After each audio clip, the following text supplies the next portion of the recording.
also that the sinus venosus comprising of two horns, right and the left, and into which six vein finally drains, So the right horn finally forms the posterior smooth part of the right atrium. Left horn in the body forms the coronary sinus. Right duct of Cuvier, it is the common cardinal vein of the right side. It forms the intrapericardial part of the superior vena cava, and left duct of Cuvier forms the oblique vein of the left atrium. Now, what is the fate of the primitive atrium? We have already discussed that atrium has two parts, right and the left, obviously, right atrium and the left atrium. And every atrium has a part known as the smooth part, another one is the rough part. So the smooth part of the right atrium, people are trying to join. Smooth part of the right atrium is developed from the sinus venosus, and the rough part from the right half of the right atrium. If you consider the left atrium, the smooth part is developed from the incorporation of the endocardial cushion tissue of the four pulmonary veins. I have already discussed that. If you can see this pulmonary vein in the next picture, you have seen that this single opening becomes multiple due to branching pattern of the by formation of the branches of the pulmonary veins. Finally, there will be formation of the four branches, 1, 2, 3, and here you can see four branches are present. So these four branches of the pulmonary vein, they have some endocardial cushion tissue. These are actually derived from the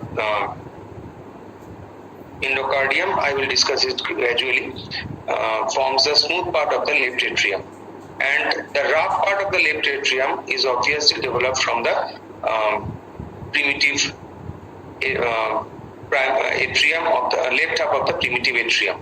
One thing is left, the ventralmost part of both right atrium and the left atrium. Before discussing that thing, you should know the way of formation of the interatrial septum.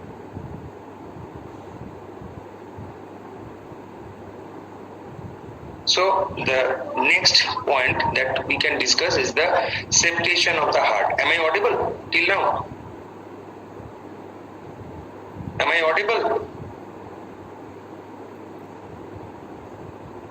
Okay. Now here, this picture, you can see how the endocardial cushion tissue is developed. I have repeatedly used this term endocardial cushion tissue. Now, the next question obviously comes in your mind that what is the endocardial cushion tissue? Just directly see this picture first. This area indicates the this is actually the myocardium, and here you can see this yellow colored zone is the endocardium. This relatively reddish area is the myocardium.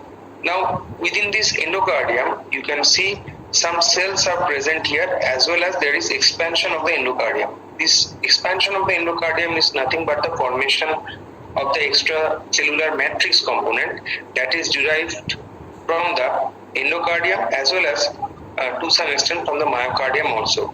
And these cells are known as the cushion cells. So here you can see there is a endothelial to mesenchymal conversation during the phase of the development of the endocardial cushion tissue.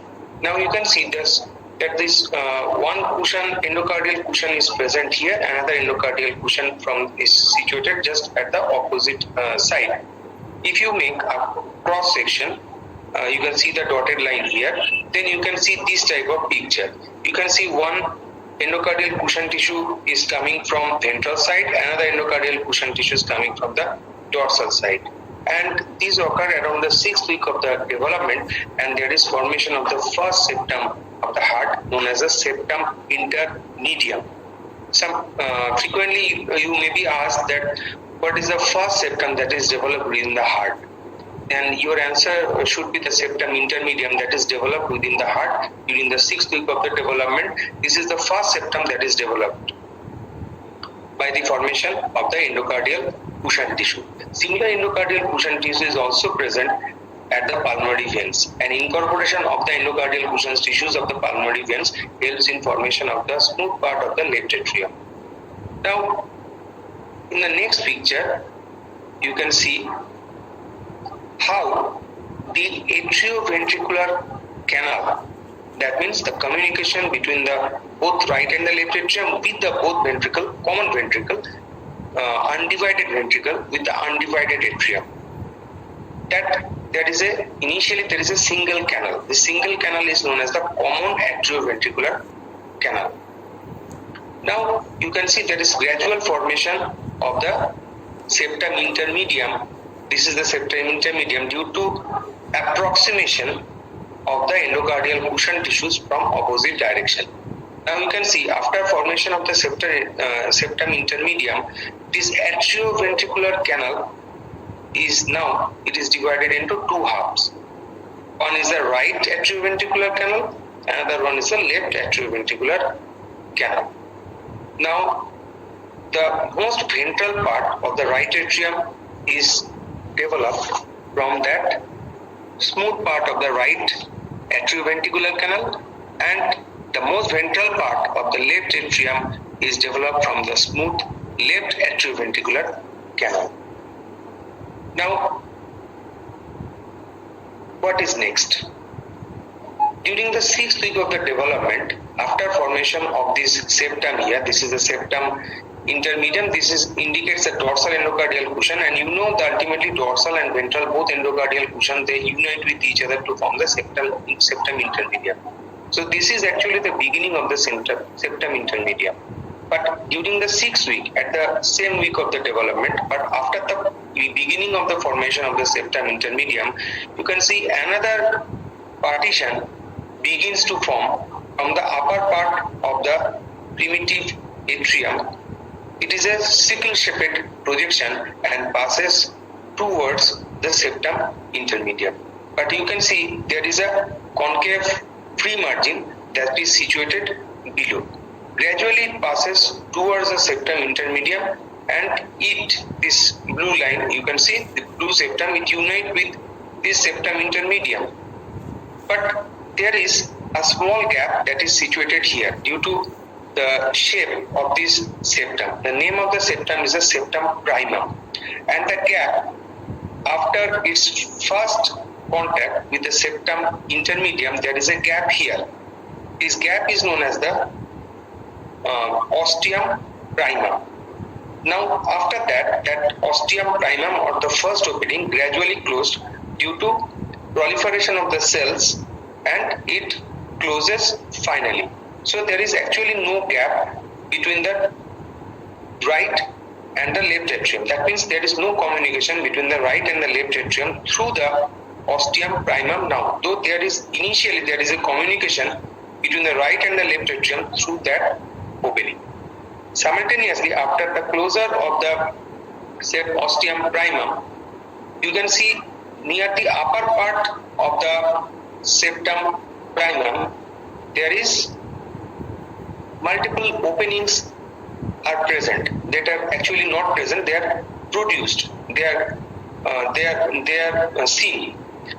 Then this opening is actually created due to apoptosis of the cell death. Apoptosis means the programmed cell death. So programmed cell death causes multiple openings near the upper part of the septum primum, and as a result, this multiple opening is formed and they unite with each other to form a single opening near the upper part of the septum primum.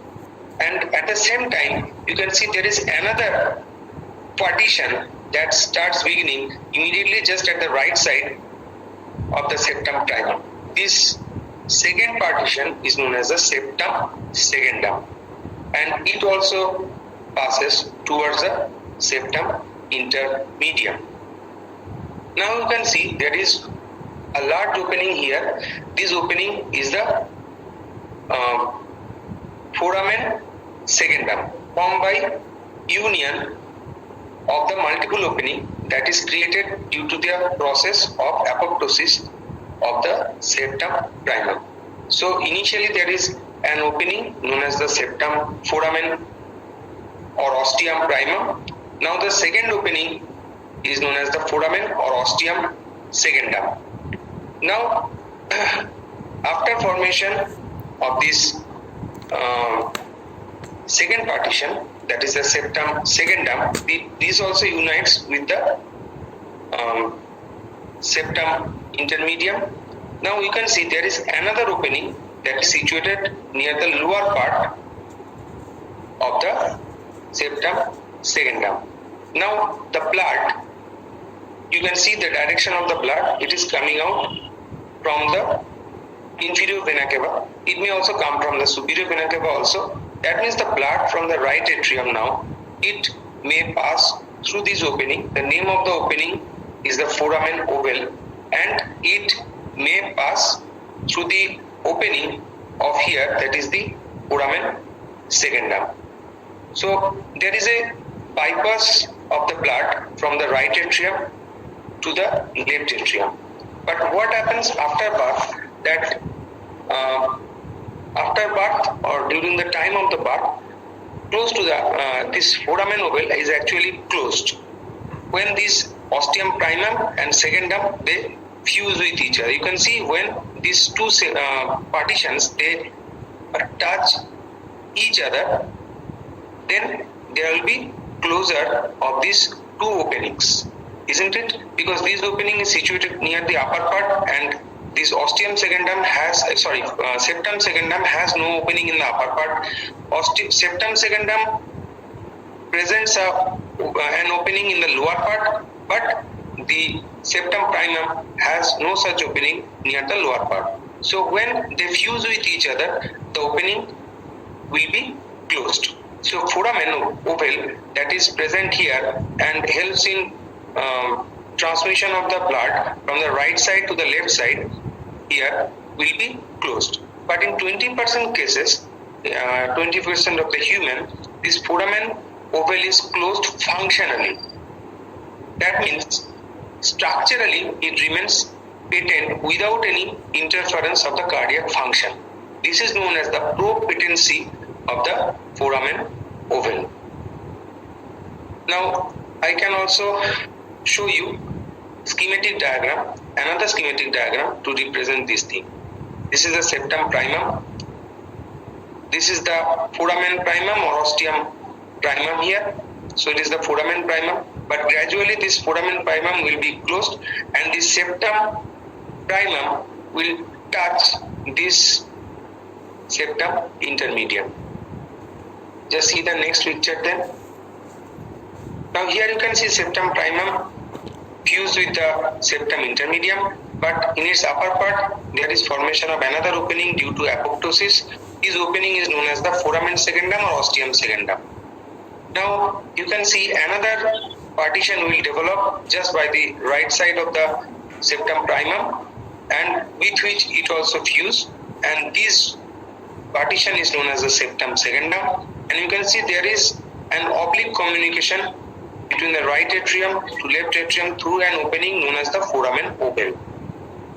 But after the birth, there is union of this septum primum. This is actually septum primum. This is the septum secundum. There is union of these two, and this foramen ovale will be closed completely.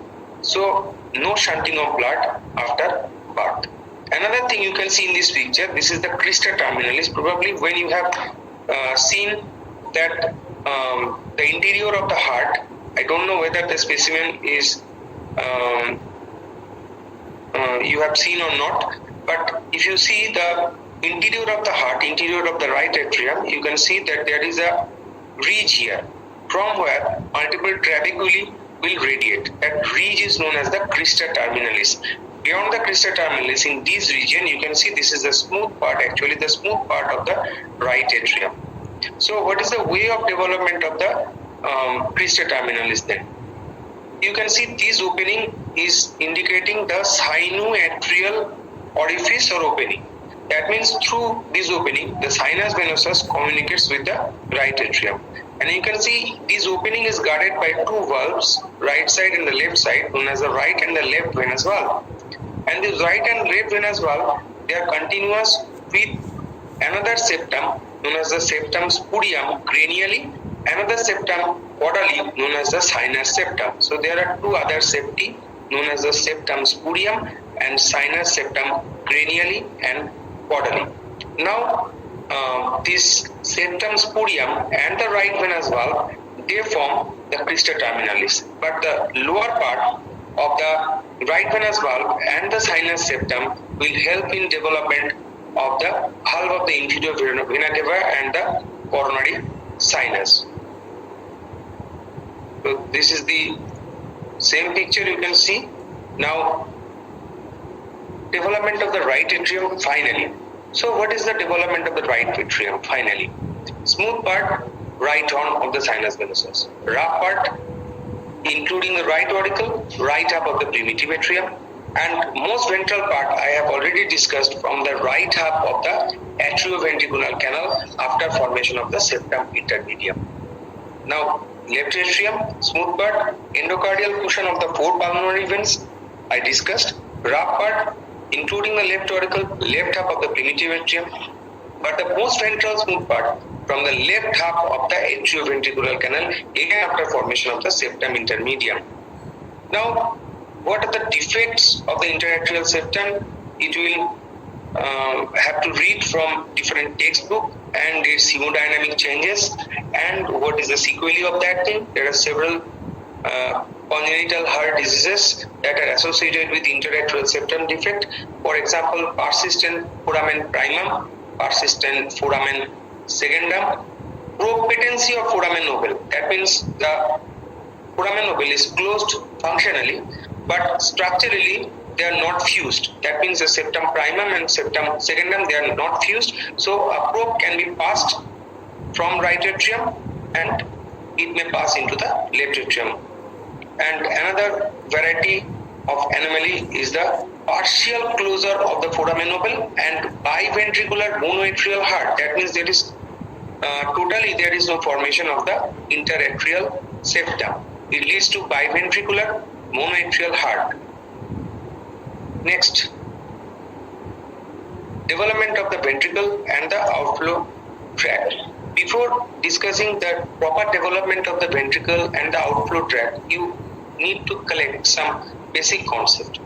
Just see, this is a section through the bulboventricular cavity of the heart. This is the bulboventricular loop, and here you can see this opening indicates the communication between the ventricle, primitive ventricle, and the atrium. So it is the atrioventricular opening. And you have seen here, this is the way of formation of the septum intermedium due to approximation of the endocardial cushion tissue. But interesting point is that atrioventricular canal is it is very much nearer to the left ventricle. It is actually it communicates with the left half of the primitive ventricle, not with the right half, or it is not in the middle also. But after that, what happens? You can see there are some endothelial cells. They gradually become the myocardium of the heart. Now the bulbous cordis, you know, it can be divided into three parts. I discussed in the first class that proximal part, it helps in formation of the rough part of the right ventricle. The conus cordis is the middle part, and distal part is known as the truncus arteriosus. Now the proximal part of the conus cordis, that is the middle part of the conus cordis, helps in formation. Middle part of the bulbous cordis, which is known as the conus cordis, develop two thickening here. One is here, another one is here. These are nothing but the endocardial cushion tissue, and they forms two partitions here. One partition is known as the right bulbar ridge, situated at the right side. Another one is known as the left bulbar ridge, and they are encroaches towards the ventricle of the heart. That means towards the primitive ventricle of the heart. Now, the right ventricle, I have already discussed that rough part of the right ventricle, predominantly it is developed from the rough part is developed from the proximal part of the bulbous cordis, and very small part is developed from the right half of the primitive ventricle. And regarding the left ventricle, the inflow, the rough part developed from the left part of the primitive ventricle. But you know, the ventricles has another part known as the outflowing smooth part, both in case of right ventricle and also it is also present in case of left ventricle also, outflowing smooth part. The way of formation of the outflowing smooth part is from the conus cordis. And what is the way of development? I will discuss it gradually. Just see here, this is a partition that is developed within the ventricle, within the ventricular cavity. This partition is known as the interventricular septum. Now, interventricular septum has three components. One component is known as the muscular component, that is developed when there is enormous growth of the right and the left half of the ventricle. Due to growth of the ventricles, there is a pressure in this basal part of the ventricle and there is formation of a projection here. That projection gradually increase in size and this forms the muscular part of the ventricle. Now it has a dorsal horn and the ventral horn. So this dorsal horn of the muscular partition, they join the dorsal and right side of the septum intermedium, and the ventral horn joins the left side and anterior part of the ventral part of the left septum intermedium. Now this dorsal horn, it is also continuous with the right valvar ridge and the ventral horn is continuous with the left valvar ridge. Now this right and left valvar ridge, they join with each other like this. In the last picture you can see, they join with each other to form a septum known as the proximal valvar septum. And you can see after fusion with the muscular part with the proximal valvar septum, initially there is a gap here. This gap is known as the interventricular foramen. So through this interventricular foramen, the right and the left ventricle communicates with each other. But thereafter, there will be proliferation of the cells from the septum intermedium, right side of the septum intermedium, and they completely close this gap. And this part of the partition is known as the membranous part of the ventricular septum. So ventricular septum develops from three sources. One from the muscular part. Muscular part is developed due to growth of the right and the left ventricle. There will be formation of a projection. The another part developed by fusion of the right and left valvar ridge, and collectively they form the proximal valvar septum.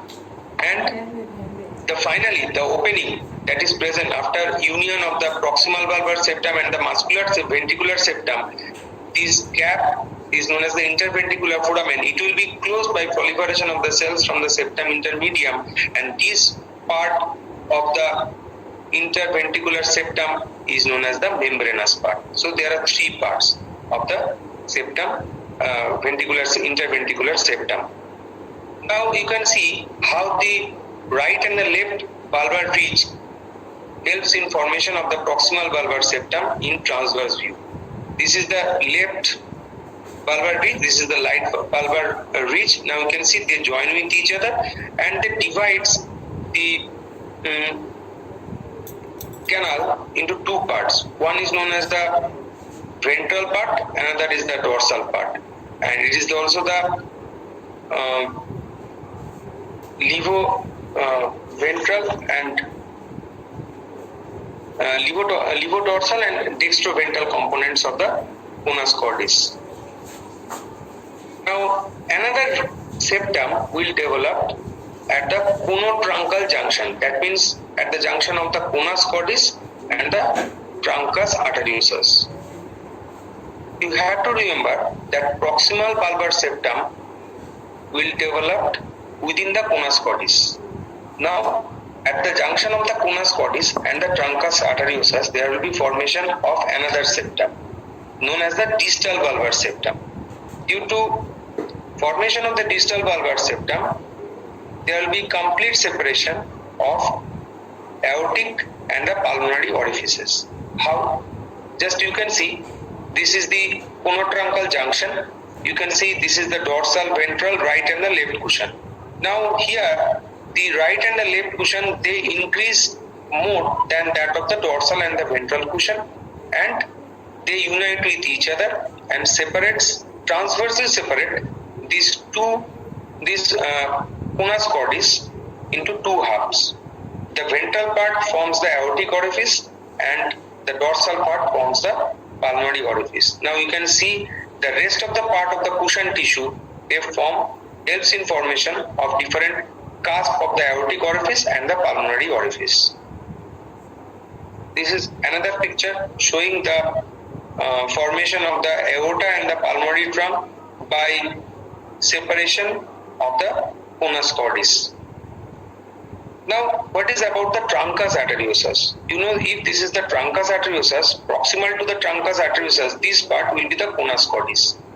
So this truncus arteriosus, again, it is divided into two parts by formation of a spiral septum known as the aorticopulmonary septum. Now, if you make three cross section at the base, in the middle, and also through the upper part, then what you can see? At the conus cordis, you have seen that aortic orifice is in front and pulmonary orifice is behind after formation of the distal valvar septum. Now, after formation of the aorticopulmonary septum, what you can see? The basal region, obviously the aorta is in front and pulmonary trunk is behind. But in the middle of the tube, what you can see? The septum is vertically oriented now. So the aorta is at the left side and pulmonary trunk is at the right side. So it is an anti-clockwise rotation. And finally, what you can see at the upper end, pulmonary trunk is in front and ascending aorta is behind. So you can see the blood, when it is ejecting from the heart, it has a spiral motion. So there are three septums that are continuous with each other: proximal valvar septum, distal valvar septum, and aorticopulmonary septum. And finally, these three septums completely separate the outflow tract.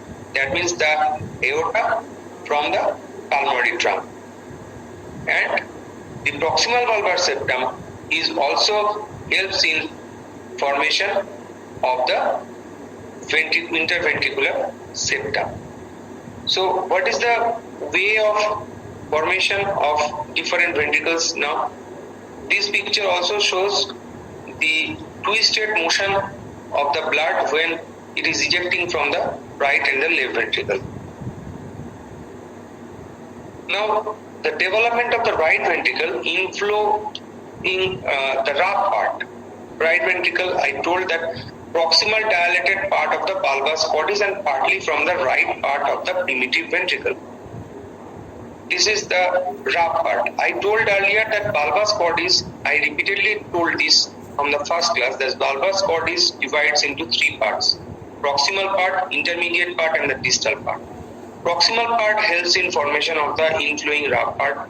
Intermediate part forms the conus cordis, and the distal part forms the truncus arteriosus. Now the proximal bulbar septum forms by union of the right and left bulbar bridge is formed within the conus cordis, and within the conotruncal junction you can see the formation of the distal bulbar septum, and they unite with each other, proximal bulbar septum with the distal bulbar septum.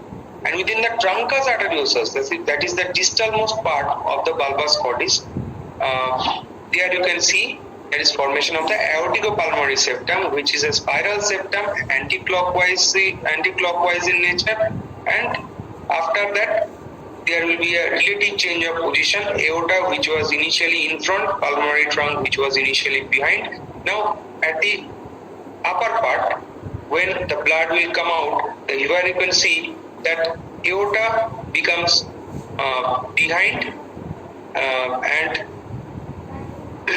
the pulmonary trunks comes to the front. So inflowing rough part mainly formed by the bulbous cordis and also partly by the right half of the primitive ventricle. But the primitive ventricle has major role in formation of the left ventricle. But outflowing smooth part, I told earlier that each ventricle has a smooth part. That smooth part is formed by the dextroventral component of the conus cordis. What is the dextroventral component? Dextro means the right side and also the ventral part. I told earlier that right ventricle continuous with the with the pulmonary trunk. So it is continuous with the dextroventral component of the conus cordis. That means right side of the conus cordis.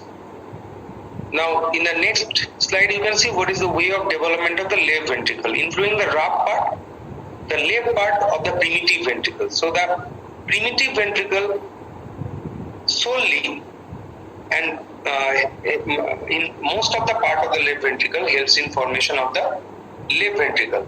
Only a very small right part of the primitive ventricle helps in formation of the right ventricle. That is the difference. And outflowing smooth part from the levodorsal component of the conus cordis. Levo means the left half of the conus cordis. And also that is the dorsal in position. So it is the left and the levodorsal component of the conus cordis. That means if you go through this, right ventricle continues with the right ventral component of the conus cordis, left ventricle component with the left dorsal component of the conus cordis. So left for the left, right for the right. Right is equivalent to dextro, left means the levo. And different congenital anomalies of the heart will be discussed in the next class. But if you have any query, you can ask me by making some questions through the WhatsApp group, or you may ask